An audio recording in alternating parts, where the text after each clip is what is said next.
بسم اللہ الرحمن الرحیم۔ بنو عبد مناف میں 5 اشخاص ایسے تھے جن کی شکل و صورت رسول اقدس صلی اللہ علیہ وآلہ وسلم سے ملتی جلتی تھی۔ ایسی مشابہت تھی کہ کمزور نظر والا اکثر و بیشتر مغالطہ کھا جاتا۔ بلا شبہ آپ ان 5 اشخاص کے نام جاننا چاہیں گے جو رسول اقدس صلی اللہ علیہ وآلہ وسلم کے ساتھ حد درجہ مشابہت رکھتے تھے۔ لیجئے ہم آپ کو ان کا تعارف کرائے دیتے ہیں۔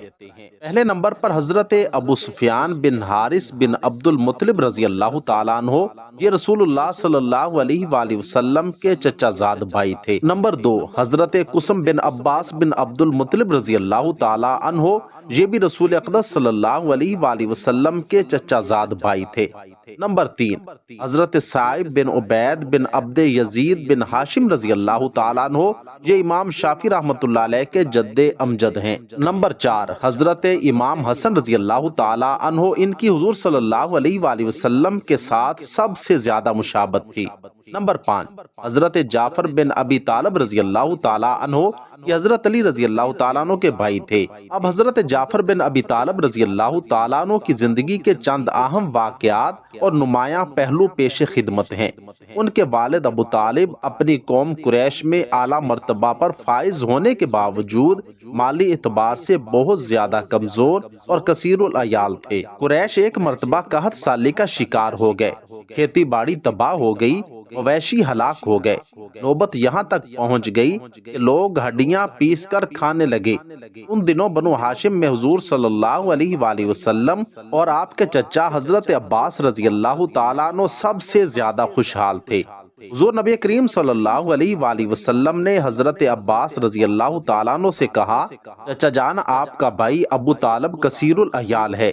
آپ دیکھ رہے ہیں کہ لوگ قحط سالی کی بنا پر فاقہ کشی پر مجبور ہیں۔ فقر و افلاس حد سے بڑھ چکا ہے۔ اس نازک صورتحال میں ہمیں ان کی بھرپور مدد کرنی چاہیے۔ آئیے ان کے پاس چلیں، ان کی ڈھارس بندھائیں۔ ایک بیٹے کی کفالت میں اپنے ذمہ لے لیتا ہوں اور ایک کی کفالت کا ذمہ آپ اٹھائیں۔ حضرت عباس رضی اللہ تعالیٰ عنہ فرمانے لگے، آپ نے بہت اچھی تجویز دی ہے، ایک نیک اور اہم کام کی طرف توجہ دلائی ہے۔ اس کے بعد دونوں ابو طالب کے پاس گئے۔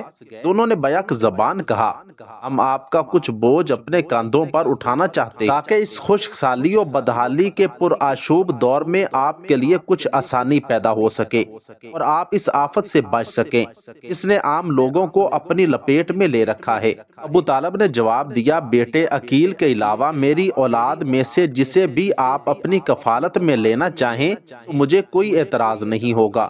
حضور نبی کریم صلی اللہ علیہ وآلہ وسلم نے حضرت علی المرتضیٰ رضی اللہ تعالیٰ عنہ کو اپنے ساتھ ملا لیا اور حضرت عباس رضی اللہ تعالیٰ عنہ نے حضرت جعفر رضی اللہ تعالیٰ عنہ کو اپنی کفالت میں لے لیا۔ حضرت علی رضی اللہ تعالیٰ عنہ سرور کونین حضرت محمد صلی اللہ علیہ وآلہ وسلم کے ساتھ رہے، یہاں تک کہ اللہ تعالیٰ نے آپ کو دین حق اور رشد و ہدایت کا پیغمبر بنا کر بھیجا تو حضرت علی رضی اللہ تعالیٰ عنہ بچپن ہی میں آپ پر ایمان لے آئے۔ حضرت جعفر رضی اللہ تعالیٰ عنہ اور ان کی بیوی اسما بنت امیس رضی اللہ تعالیٰ عنہما پہلے مرحلے میں ہی مسلمانوں کے نورانی قافلے میں شامل ہو گئے تھے۔ دونوں حضرت صدیق اکبر رضی اللہ تعالیٰ عنہ کے ذریعے اس وقت مشرف با اسلام ہوئے جبکہ ابھی رسول اقدس صلی اللہ علیہ وآلہ وسلم تعلیم و تربیت کے لیے دار ارقم میں تشریف فرما نہیں ہوئے تھے۔ یہ ہاشمی جوان اور ان کی جوان سال بیوی اسلام قبول کرنے کی پاداش میں قریش کی اذیتوں کا نشانہ بنے، لیکن دونوں نے کمال صبر و تحمل کا مظاہرہ کیا کیونکہ دونوں یہ بات جانتے تھے کہ جنت کا راستہ خاردار اور نہایت ہی دشوار گزار ہے۔ لیکن جو چیز ان کے دل پر سب سے زیادہ گراں گزرتی تھی وہ یہ تھی کہ قریش اسلامی تعلیمات پر عمل پیرا ہونے، لذت عبادت سے شاد کام ہونے میں بہت بڑی رکاوٹ تھے۔ قریش نے ان کا عرصہ حیات تنگ کر رکھا تھا۔ اس تکلیف دہ صورتحال کو دیکھتے ہوئے حضرت جعفر رضی اللہ تعالیٰ عنہ نے رسول اقدس صلی اللہ علیہ وآلہ وسلم سے سرزمین حبشہ کی جانب ہجرت کر جانے کی اجازت طلب کی۔ آپ صلی اللہ علیہ وآلہ وسلم نے انہیں بادل نخواستہ اجازت دے دی۔ ان کے ہمراہ بیوی اور دیگر چند صحابہ کرام رضوان اللہ علیہم اجمعین بھی تھے۔ رسول اقدس صلی اللہ علیہ وآلہ وسلم پر یہ بات بہت گراں گزر رہی تھی، ان پاکیزہ نفوس ہستیوں کو آج اپنے وہ گھر چھوڑ جانے پر مجبور کیا جا رہا ہے جو ان کے بچپن کی اماج گاہ اور عہد شباب کی جلان گاہ تھے۔ ان کا جرم صرف یہ تھا کہ انہوں نے برسر عام یہ اعلان کر دیا تھا کہ ہمارا رب فقط اللہ ہے۔ آپ صلی اللہ علیہ وآلہ وسلم کو اس وقت یہ قوت حاصل نہ تھی کہ اپنے ان مظلوم صحابہ کرام رضوان اللہ علیہم اجمعین کا بزور بازو دفاع کر سکیں اور قریش کی اذیت سے انہیں بچا سکیں۔ مہاجرین مکہ کا یہ پہلا قافلہ حضرت جعفر بن ابی طالب رضی اللہ تعالیٰ عنہ کی قیادت میں حبشہ کی طرف روانہ ہوا اور وہاں جا کر حبشہ کے عادل اور نیک دل بادشاہ نجاشی کی پناہ میں رہائش پذیر ہو گئے۔ جب سے انہوں نے اسلام قبول کیا تھا، یہاں پہنچ کر پہلی مرتبہ امن و سکون کا سانس لیا اور عبادت الہی کی لذت و حلاوت سے شاد کام ہوئے۔ یہاں ان کی عبادت گزاری اور سعادت مندی کے پرامن ماحول کو مقدر کرنے والا کوئی نہ تھا۔ جب قریش کو یہ علم ہوا کہ مسلمانوں کی ایک جماعت سرزمین حبشہ میں آباد ہو چکی ہے اور انہیں وہاں اپنے دین پر عمل کرنے اور اپنے عقیدے کے مطابق زندگی بسر کرنے کی مکمل آزادی ہے، تو قریش نے آپس میں مشورہ کیا کہ کسی بہانے ان مسلمانوں کو واپس بلایا جائے اور یہاں پہنچتے ہی یا تو انہیں قتل کر دیا جائے یا پھر دردناک سزا دی جائے۔ یہ عجیب داستان ہم آپ کو حضرت ام سلمہ رضی اللہ تعالیٰ عنہ کی زبانی سناتے ہیں، کیونکہ آپ رضی اللہ تعالیٰ عنہ اس واقعہ کی عینی شاہد ہیں۔ حضرت ام سلمہ رضی اللہ تعالیٰ عنہ فرماتی ہیں کہ جب ہم حبشہ میں فروکش ہوئے تو ہمیں یہاں پرامن ماحول میسر آیا۔ ہم یہاں بے خوف و خطر اپنے دین پر عمل پیرا تھے اور اللہ تعالیٰ کی عبادت میں ہمہ تن مصروف ہو گئے۔ اب ہمیں یہاں نہ کوئی ایذا پہنچانے والا تھا اور نہ ہی کوئی برا بھلا کہنے والا تھا۔ جب قریش کو ہمارے اطمینان اور خوشحالی کا علم ہوا تو وہ آگ بگولا ہو گئے اور آپس میں مشورہ کر کے اپنے میں سے دو نہایت چوکس، چلاک اور جفاکش نمائندے نجاشی کے پاس بھیجے۔ ان میں سے ایک عمرو بن عاص تھا اور دوسرا عبداللہ بن ابی ربیعہ تھا۔ حبشہ کے بادشاہ نجاشی کو متاثر کرنے کے لیے بہت سے قیمتی تحائف ان کے ہاتھ بھیجے۔ قریش نے ان دونوں کو یہ ہدایت کی کہ شاہ حبشہ کی ملاقات سے پہلے اس کی کابینہ کے ارکان سے مل لینا اور ہر ایک کی خدمت میں تحفہ بھی پیش کرنا۔ جب وہ دونوں حبشہ پہنچے تو پارلیمنٹ کے ہر ممبر سے ملاقات کی اور انہیں تحائف پیش کیے۔ ان میں سے کوئی شخص بھی ایسا نہ رہا جسے تحفہ نہ دیا گیا ہو۔ ہر درباری کو تحفہ پیش کرنے کے بعد اسے کہتے کہ آپ کے ملک میں ہمارے خاندان کے چند ایک دیوانے وارد ہوئے ہیں جنہوں نے اپنے آباء و اجداد کا دین ترک کر دیا ہے اور اپنی قوم میں تفریق پیدا کر دی ہے۔ ہماری گزارش یہ ہے کہ جب ہم اس موضوع پر بادشاہ سے بات کریں تو آپ ہماری تائید کریں اور بادشاہ کو اس بات پر آمادہ کریں کہ وہ انہیں ہمارے سپرد کر دے۔ ہاں، یہ بات بھی پیش نظر رہے کہ بادشاہ سلامت ان کے دین کے متعلق ان میں سے کسی سے بھی سوال نہ کرے، کیونکہ ہم ان کے متعلق زیادہ بہتر جانتے ہیں۔ سب نے کہا بالکل درست، ہم بادشاہ کو یہی مشورہ دیں گے کہ وہ انہیں غیر مشروط طور پر آپ کے سپرد کر دے۔ حضرت ام سلمہ رضی اللہ تعالیٰ عنہ فرماتی ہیں عمرو بن عاص اور اس کے ساتھی کو سب سے زیادہ یہی خطرہ تھا کہ نجاشی کہیں ہم میں سے کسی مسلمان کو اپنے پاس بلا حقیقت حال دریافت نہ کر لے۔ قریش کے دونوں نمائندے نجاشی کے دربار میں پہنچے اور قیمتی تحائف اس کی خدمت میں پیش کرنے کے بعد عرض کی، بادشاہ سلامت، ہم ملک عرب کے رہنے والے ہیں اور ایک درخواست لے کر آپ کی خدمت میں حاضر ہوئے ہیں۔ امید ہے کہ آپ اسے شرف قبولیت بخشیں گے۔ عرض یہ ہے کہ ہماری قوم کے چند شرپسند عناصر راہ فرار اختیار کرتے ہوئے آپ کی سلطنت میں آ کر آباد ہوئے ہیں۔ وہ ایک ایسے دین کے علمبردار ہیں جسے نہ آپ جانتے ہیں اور نہ ہی ہم۔ ہمارے دین سے وہ منحرف ہو گئے ہیں اور آپ کے دین کو بھی قبول نہیں کیا۔ ہمیں آپ کے پاس سرداران قریش نے بھیجا ہے اور یہ بھی قریش کے خاندان سے ہیں۔ ہمیں بھیجنے والوں میں ان کے باپ چچا اور خاندان کے دیگر افراد بھی شامل ہیں۔ ان سب کا مطالبہ یہ ہے کہ ازراہ کرم ان سب کو ہمارے حوالے کر دیں۔ وہ خوب جانتے ہیں جو انہوں نے فتنہ برپا کر رکھا ہے۔ ان کی پوری بات نہایت اطمینان کے ساتھ سن کر نجاشی نے اپنے وزراء کی طرف دیکھا اور ان سے رائے طلب کی۔ سب نے بیک زبان یہ کہا، بادشاہ سلامت، ہماری رائے کے مطابق یہ دونوں سچ کہتے ہیں۔ ان کی قوم زیادہ بہتر جانتی ہے، وہ ان کی کارروائیوں سے بخوبی واقف ہیں۔ بہتر یہی ہے کہ انہیں واپس لوٹا دیا جائے، وہ خود ہی ان سے نمٹ لیں گے۔ بادشاہ وزراء کی بات سن کر آگ بگولا ہو گیا اور گرجدار آواز میں کہا، بخدا میں اس وقت تک انہیں کسی کے سپرد نہیں کروں گا جب تک انہیں اپنے پاس بلا کر صحیح صورتحال معلوم نہیں کر لیتا۔ اگر صورتحال ایسی ہی ہوئی جو یہ بیان کرتے ہیں تو میں اسی وقت انہیں ان کے سپرد کر دوں گا۔ اگر معاملہ اس کے برعکس ہوا تو میں ان کی بھرپور مدد کروں گا۔ جب تک وہ یہاں رہنا چاہیں گے انہیں مکمل آزادی حاصل ہوگی اور میری طرف سے ہر قسم کی سہولت مہیا کی جائے گی۔ حضرت ام سلمہ رضی اللہ تعالیٰ عنہ فرماتی ہیں، نجاشی نے ہمیں دربار میں طلب کیا۔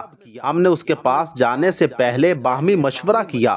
بعض نے اس رائے کا اظہار کیا کہ بادشاہ ملاقات کے دوران ہمارے دین کے متعلق ضرور پوچھے گا۔ اگر وہ یہ پوچھے تو ہمیں اپنے ایمان کے مطابق صحیح جواب دینا چاہیے۔ اور دوسرا فیصلہ ہم نے یہ کیا کہ ہماری طرف سے صرف حضرت جعفر بن ابی طالب بادشاہ سے بات کریں گے۔ حضرت ام سلمہ رضی اللہ تعالیٰ عنہ فرماتی ہیں، ہم نجاشی کے پاس پہنچے تو وہاں بہت سے علماء جبہ و دستار پہنے مذہبی کتابیں کھولے بادشاہ کے دائیں بائیں بیٹھے ہوئے تھے۔ ہم نے دیکھا کہ وہاں قریش کے دونوں نمائندے عمرو بن عاص اور عبداللہ بن ابی ربیعہ موجود ہیں۔ جب محفل جم گئی تو نجاشی نے ہماری طرف دیکھتے ہوئے سوال کیا، یہ کون سا دین ہے جسے تم نے اختیار کر رکھا اور اس کی وجہ سے اپنے آبائی دین کو آپ لوگوں نے ترک کر دیا ہے؟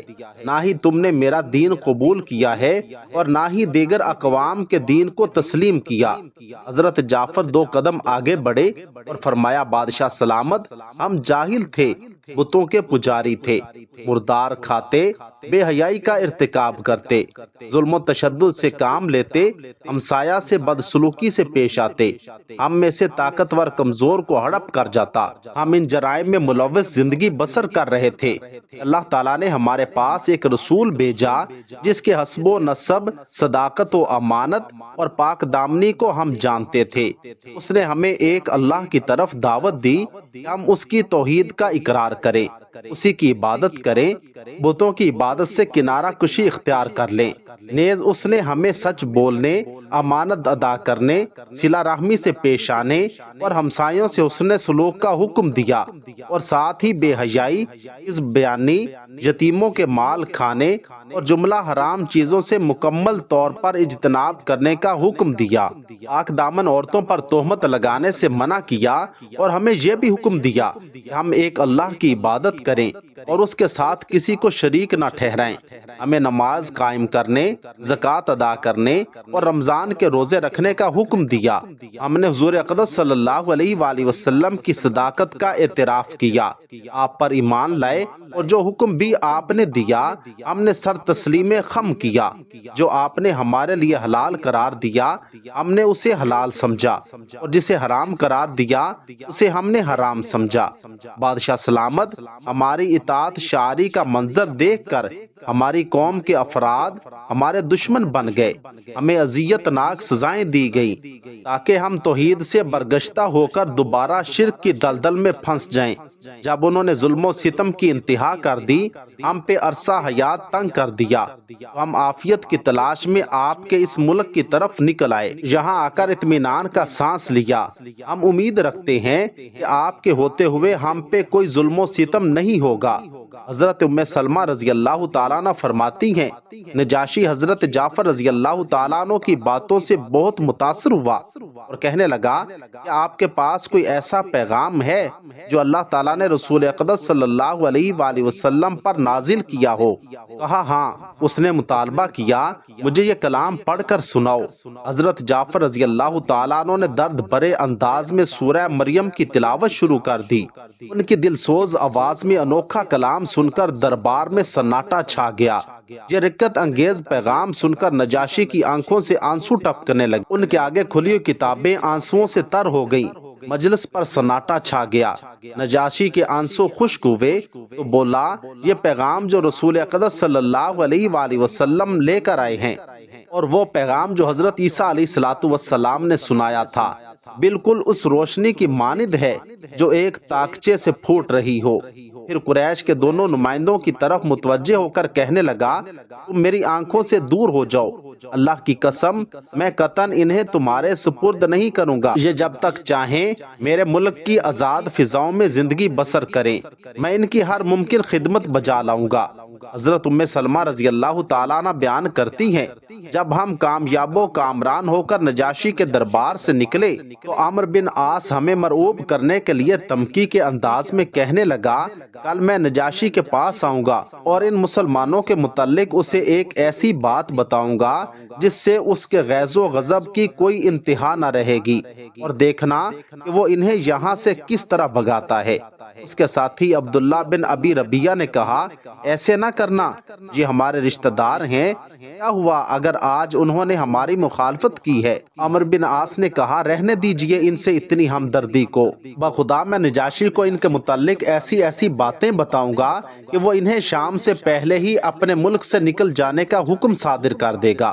بخدا میں اسے بتاؤں گا کہ یہ لوگ حضرت عیسیٰ بن مریم کو انسان سمجھتے ہیں۔ جب دوسرا دن ہوا تو عمرو بن عاص نجاشی کے دربار میں حاضر ہو کر کہنے لگا بادشاہ سلامت، یہ لوگ جنہیں آپ نے یہاں پناہ دے رکھی ہے عیسیٰ علیہ السلام کے متعلق عجیب و غریب نظریہ رکھتے ہیں، ان کو بلائیں اور پوچھیں کہ حضرت عیسیٰ بن مریم علیہ السلام کے متعلق ان کا کیا نظریہ ہے۔ حضرت ام سلمہ رضی اللہ تعالیٰ عنہ بیان کرتی ہیں دوسرے روز جب ہمیں بلایا گیا تو ہم گھبرا گئے، آپس میں مشورہ کیا کہ اگر نجاشی نے عیسیٰ علیہ السلام کے متعلق ہم سے سوال کیا تو کیا جواب دیں گے۔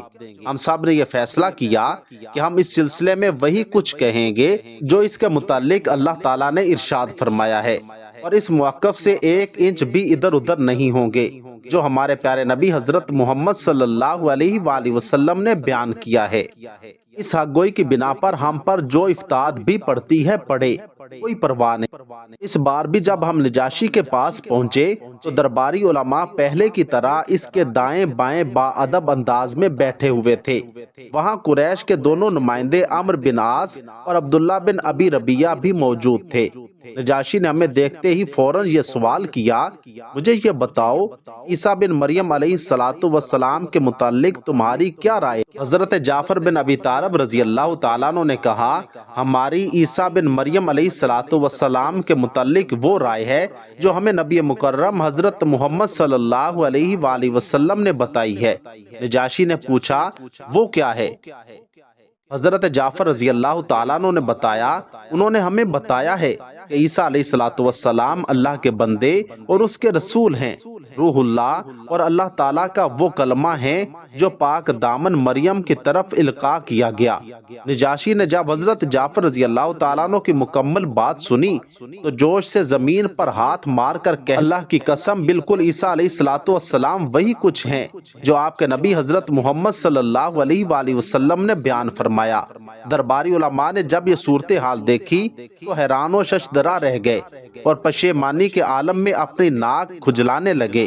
نجاشی نے ان کی خفت و پشیمانی کو بانپ کر کہا سن لو یہ میرا فیصلہ ہے، یہ مسلمان بالکل سچے ہیں، آج سے میرے یہ قابل قدر مہمان ہیں۔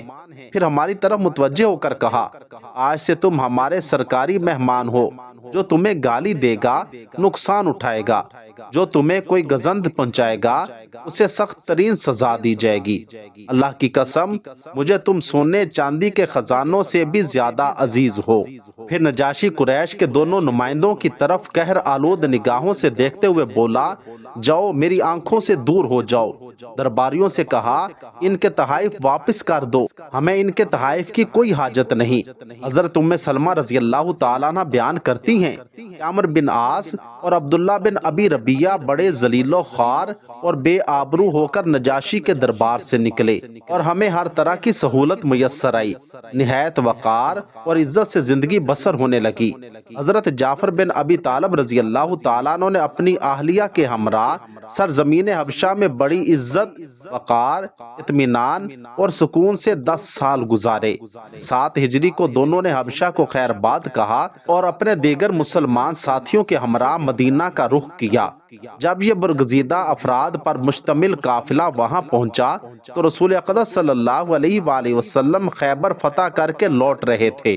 آپ صلی اللہ علیہ وآلہ وسلم حضرت جعفر رضی اللہ تعالیٰ عنہ کو دیکھ کر بہت خوش ہوئے، فرمانے لگے آج معلوم نہیں دونوں میں سے زیادہ مجھے کس چیز کی خوشی ہے، فتح خیبر کی یا جعفر رضی اللہ تعالیٰ عنہ کے آنے کی۔ ابھی حضرت جعفر رضی اللہ تعالیٰ عنہ کو مدینہ منورہ میں قیام پذیر ہوئے زیادہ عرصہ نہ گزرا تھا کہ 7 ہجری کے اوائل میں رسول اقدس صلی اللہ علیہ وآلہ وسلم نے سرزمین شام میں رومیوں کی سرکوبی کے لیے ایک لشکر مقرر کیا اور حضرت زید بن حارثہ رضی اللہ تعالیٰ عنہ کو امیر لشکر مقرر کیا اور ارشاد فرمایا اگر اس جنگ میں زید بن حارثہ رضی اللہ تعالیٰ عنہ شہید ہو جائے تو جعفر بن ابی طالب رضی اللہ تعالیٰ عنہ کو امیر مقرر کر دینا، اور اگر وہ شہید ہو جائے تو عبداللہ بن رواحہ رضی اللہ تعالیٰ عنہ کو امیر بنا لینا، اور اگر عبداللہ بن رواحہ رضی اللہ تعالیٰ عنہ بھی شہید ہو جائیں تو جسے چاہیں اپنا امیر بنا لیں۔ جب مسلمان موتا نامی بستی میں پہنچے، یہ بستی شام کے بالائی علاقے اردن میں واقع تھی، تو مسلمان کیا دیکھتے ہیں کہ رومی 1 لاکھ فوج لے کر مقابلے کے لیے وہاں پڑاؤ کیے ہوئے ہیں، اور تقریباً 1 لاکھ سرزمین عرب کے لاہم، جزام اور قزاع قبائل کے عیسائی ان کی مدد کے لیے میدان کارزار میں موجود ہیں۔ ادھر لشکر اسلام صرف 3000 مجاہدین پر مشتمل تھا۔ جب دونوں فوجیں آمنے سامنے آئیں، جنگ شروع ہوئی، زور کارن پڑا تو سپاہ سالار حضرت زید بن حارثہ رضی اللہ تعالیٰ عنہ پہلے ہی مرحلے میں شہید ہو کر گر پڑے۔ یہ صورتحال دیکھ کر حضرت جعفر بن ابی طالب رضی اللہ تعالیٰ عنہ تیزی سے آگے بڑھے اور اس کی برق رفتار گھوڑی کے پاؤں اپنی تلوار سے کاٹ دیے تاکہ دشمن اس سے فائدہ نہ اٹھا سکے۔ جھنڈا ہاتھ میں لیا اور شمشیر زنی کرتے ہوئے رومی فوج کی صفوں میں جا گھسے۔ آپ دشمن کی صفوں کو اپنی تیز دھار تلوار سے چیرتے جا رہے تھے، یہاں تک کہ ایک شقی القلب دشمن کے وار سے آپ کا دایاں ہاتھ کٹ گیا تو لشکر اسلام کا جھنڈا فوراً بائیں ہاتھ میں تھام لیا۔ تھوڑی ہی دیر بعد آپ کا بایاں ہاتھ بھی کٹ گیا تو آپ نے جھنڈا دونوں بازوؤں میں لے کر اپنے سینے سے چمٹا لیا، لیکن تھوڑی ہی دیر بعد دشمن ایک کاری ضرب سے آپ کو گرانے میں کامیاب ہو گیا تو حضرت عبداللہ بن رواحہ رضی اللہ تعالیٰ عنہ نے آگے بڑھ کر جھنڈا تھام لیا۔ انہوں نے بھی دشمن کے مقابلے میں اپنی طاقت کا بھرپور مظاہرہ کیا، بالآخر یہ بھی جام شہادت نوش فرما۔ رسول اقدس صلی اللہ علیہ وآلہ وسلم کو جب لشکر اسلام کے تینوں جفاکش سپاہ سالاروں کے یکے بعد دیگرے شہید ہو جانے کی خبر ملی تو بڑے افسردہ ہوئے۔ آپ صلی اللہ علیہ وآلہ وسلم فوراً تعزیت کے لیے اپنے چچا زاد حضرت جعفر بن ابی طالب رضی اللہ تعالیٰ عنہ کے گھر گئے۔ وہاں آپ نے عجیب منظر دیکھا کہ ان کی بیوی اسما بنت امیس رضی اللہ تعالیٰ عنہ اپنے خاوند کے استقبال کی تیاریاں کر رہی ہے۔ کھانا تیار کیا ہوا ہے، بچوں کو نہلا دھلا کر انہیں اجلے کپڑے پہنا رکھے ہیں۔ حضرت اسما رضی اللہ تعالیٰ عنہ بیان کرتی ہیں جب رسول اقدس صلی اللہ علیہ وآلہ وسلم ہمارے گھر تشریف لائے تو آپ کا چہرہ اترا ہوا تھا، حزن و ملال کے آثار چہرے پر نمایاں تھے۔ آپ کی یہ حالت دیکھ کر میرے دل پر خوف طاری ہو گیا۔ میں نے اپنے خاوند کے متعلق آپ سے پوچھا، آپ نے فرمایا حضرت جعفر رضی اللہ تعالیٰ عنہ کے بیٹوں کو میرے پاس لاؤ۔ میں نے انہیں آواز دی تو وہ دوڑے ہوئے شاداؤں فرحاں حضور صلی اللہ علیہ وآلہ وسلم کی گود میں آ کر بیٹھ گئے۔ آپ پیار سے انہیں چومنے لگے اور آپ کی آنکھوں سے آنسو جاری تھے۔ میں نے عرض کیا یا رسول اللہ صلی اللہ علیہ وآلہ وسلم، میرے ماں باپ آپ پر قربان، آپ رو کیوں رہے ہیں؟ کیا آپ کو جعفر رضی اللہ تعالیٰ عنہ اور ان کے دونوں سپاہ سالار ساتھیوں کے متعلق کوئی خبر ملی ہے؟ فرمایا ہاں، آج وہ شہید کر دیے گئے۔ جب ان معصوم بچوں نے دیکھا کہ ان کی ماں زاروں قطار رو رہی ہے، ان کے چہروں سے مسکراہٹ جاتی اور بے حس و حرکت ایسے کھڑے ہو گئے جیسے ان کے سروں پر پرندے بیٹھے ہوئے۔ رسول اکرم صلی اللہ علیہ وآلہ وسلم اپنے آنسو پوچھتے ہوئے تشریف لے گئے اور ہمارے لیے یہ دعا کی، الہی جعفر رضی اللہ تعالیٰ عنہ کی اولاد کی مدد فرما، الہی جعفر رضی اللہ تعالیٰ عنہ کے گھر کی نگہبانی فرما۔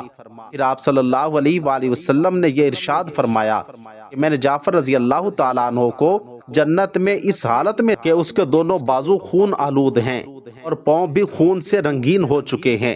ایک روایت میں ہے کہ اللہ تعالیٰ نے حضرت جعفر رضی اللہ تعالیٰ عنہ کے کٹے ہوئے بازوؤں کے بدلے انہیں 2 پر عطا فرمائے، اسی وجہ سے آپ کو جعفر طیار بھی کہا جاتا ہے۔ اللہ رب العزت سے دعا ہے کہ اللہ رب العزت ان جان نثار صحابہ پر اپنی لاکھوں کروڑوں رحمتیں اور برکتیں نازل فرمائیں اور ہمیں ان کے عین نقش قدم پر چلنے کی توفیق عطا فرمائیں۔ کمنٹ سیکشن میں آمین ضرور لکھیے گا۔